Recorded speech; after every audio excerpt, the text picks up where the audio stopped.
Despite furious warnings from Kenyans telling him not to step foot at Oga Obinna's show. Guys, I'm so grateful. Nasikia hizo story ati nimeitwa na Obina ni ukweli. Kaluma Boy has finally broken his silence, and the shocking truth he just revealed is going to leave you speechless. Ameniita date 15. Mimi nafurahia sana. Manze ni God manze. So date 15 ya nini? Ya mwezi ya mwezi na Obina show yake. So guys, ni support manze. Si uongo, ni ukweli. Kama unapenda content yangu ya Kaluma, ni hapa sasa, niko hapo.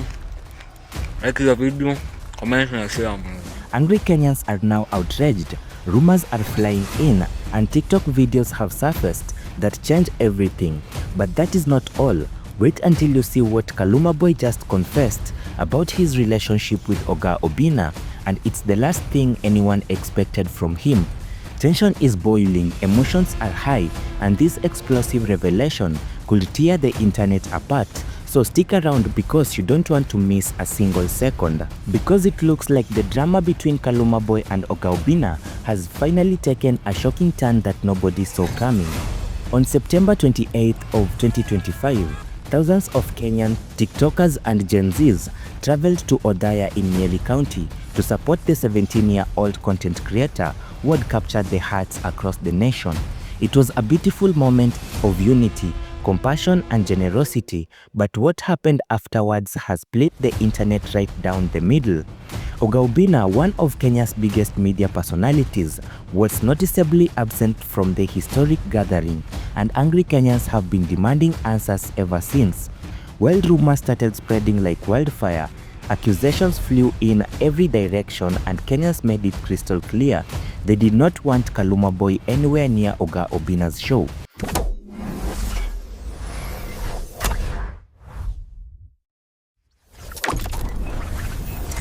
But then, a video has dropped on TikTok that nobody expected, and everything changed. Today we are diving deep into the full story, the controversy, the backlash, and what Kaluma Boy has finally revealed that has everyone talking. So stick around until it gets intense.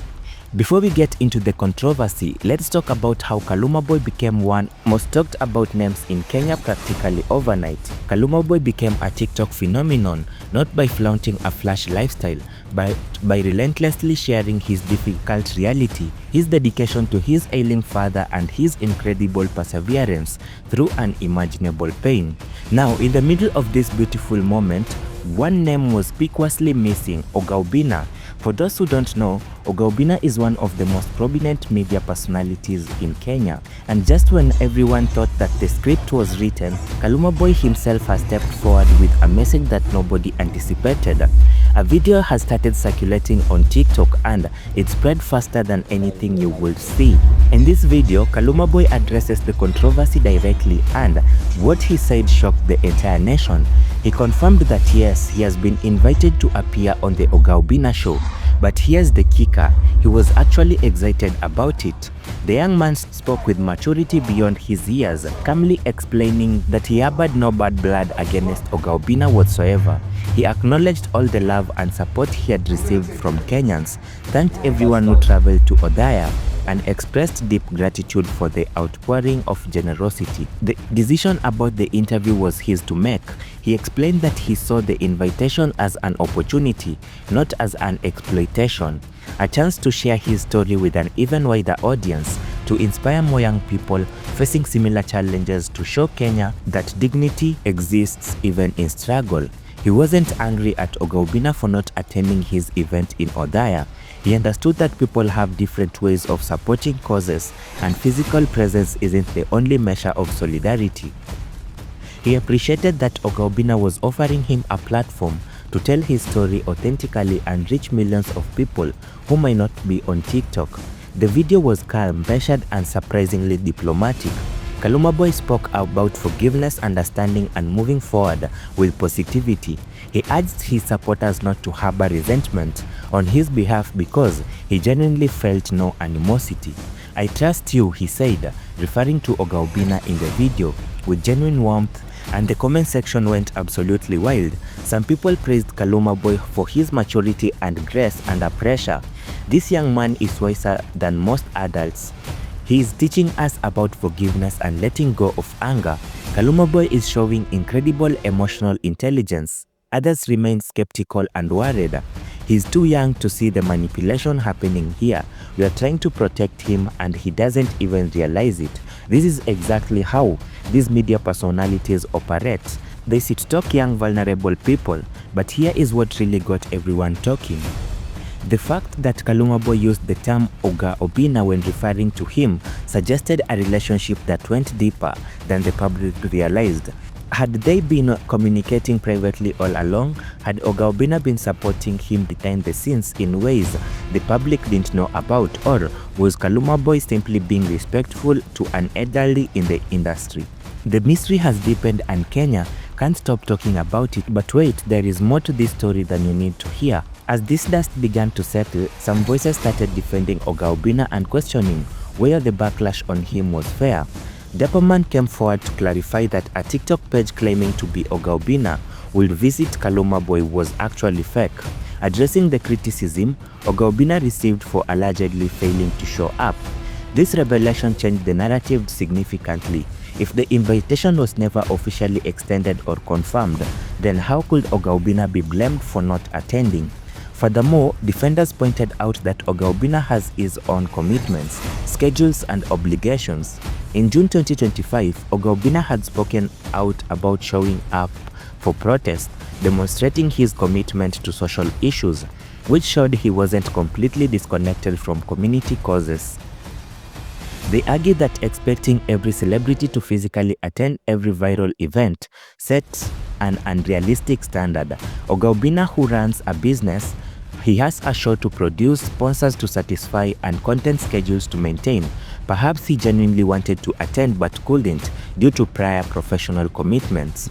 Perhaps he sent support through other channels that were not publicized because he didn't want to appear to be seeking credit. Perhaps he was waiting for the right moment to engage with Kaluma Boy's story in a way that will provide lasting impact rather than just a commentary appearance. The defense arguments raised important questions about social media mob mentality, where Kenyans were being too quick to judge without knowing the full story. Were they projecting their own frustrations with celebrity culture onto this specific situation?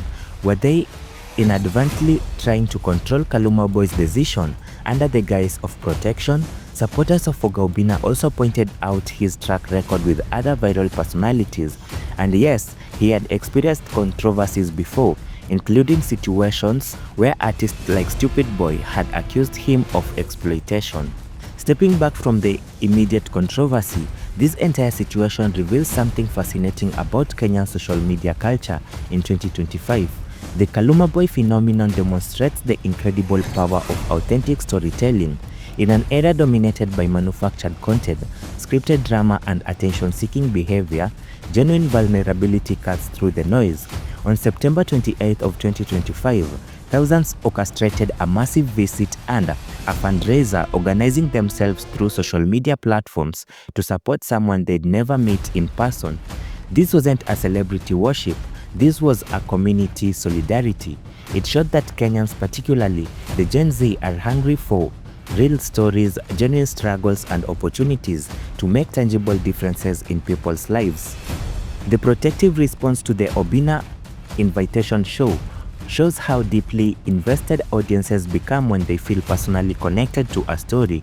And Kenyans were not just passive consumers of Kaluma Boy's content, they felt like active participants in his journey. They had donated money, traveled distances, spent their time and resources. They had skin in the game.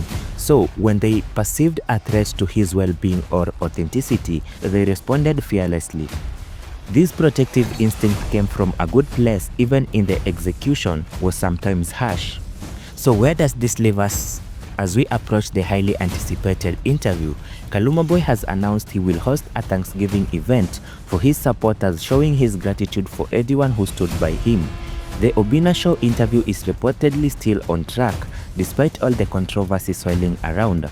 And when it airs, you can be sure that millions of Kenyans will be watching with eagle eyes.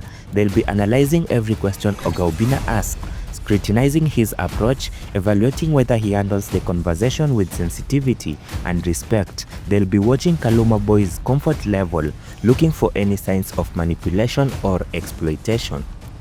So there you have it, the full story behind Kaluma Boy's shocking decision to move forward with Oga Obinna's interview despite the fierce opposition. What do you think about all this? Was the backlash against Oga Obinna justified, or did Kenyans just jump to conclusion too quickly? Is Kaluma Boy making a wise decision, or is he being naive about the potential pitfalls? Should content creators have the freedom to make their own choices even when protective fans disagree? Drop your thoughts in the comments below, because this conversation is far from over. If you found this video informative, make sure you hit that like button, subscribe to the channel and turn on the notifications so you never miss any update on this evolving story.